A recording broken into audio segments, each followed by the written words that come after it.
எப்படி இருக்கீங்க? விவசாயம் எப்படி போயிட்டு இருக்கு? நல்லா போயிட்டு இருக்கு. முத்து கரும்பெல்லாம் வெட்டியாச்சா? சரி எல்லாரும் உட்காருங்க, உட்காந்து பேசுவோம். என்ன செல்லுதர் என்ன எல்லாம் பேசி முடிவு எடுத்துட்டீங்களா?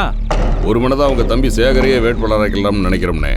போதும்ண்ணே, ஆம்பளை வாரிசு இல்லாத வீட்டில் பொண்ணு எடுத்துட்டு ஆஸ்திக்கு மட்டும் இல்லாமல் அரசியலுக்கு வாரிசு ஆயிட்டேன்னு ஊர் பேசுறது பத்தாதா? ஜாதிக்காரங்களை விட்டுட்டு சொந்த தம்பி நிற்க வைக்கிறேன்னு ஊருக்காரன் தப்பாக பேசுறதுக்கா? வேணாண்ணே. திட்டாம தலைவரை பொண்ணே ஏமாற்றி கல்யாணம் பண்ணிட்டேன். அவர் நோயில் வச்சு ஆஸ்பத்திரியில் படிக்க வச்சுட்டு இப்போ நீயே தலைவர் ஆகிட்ட. பயங்கரமான ஆளியா தம்பி. ஓட்டு வீடுனா வெயில் காயத்தான் செய்யும், கூரை வீடுனா மழை ஒழுகத்தான் செய்யும். அதுக்காக வீட்டை மாற்றியா வைக்க முடியும்? தம்பி சேகர் தான் வேட்பாளர். நீங்கள் எல்லாம் இப்படி வற்புறுத்தினா நான் என்ன செய்யறது? யார் கூட கூட்டணின்னு முடிவு பண்ணிட்டீங்களா? நம்ம ஜாதிக்காரங்க யாருக்கு ஓட்டு போடுறாங்களோ அதானே ஜெயிக்கிற கட்சி. வேண்டியதை செஞ்சுட்டா விளக்கு பார்த்து கூட ஓட்டு போடுவாங்க. சரி, எல்லாருமா சேர்ந்து என் தம்பி தானே முடிவு எடுத்துட்டீங்க. ஒரு ஓட்டு கூட செதறாமல் போடணும். அதுக்கு நாம் ஒத்துமையாக இருக்கணும்.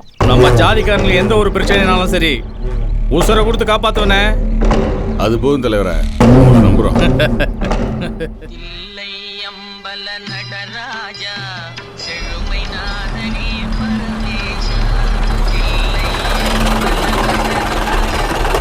வணக்கம் தலைவரா.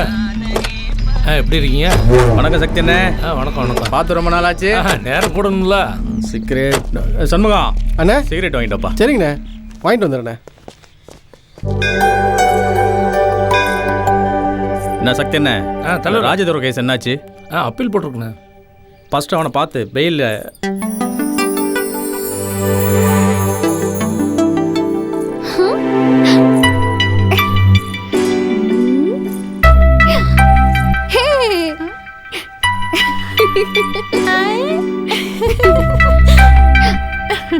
எப்படி இருக்கீங்கம்மா?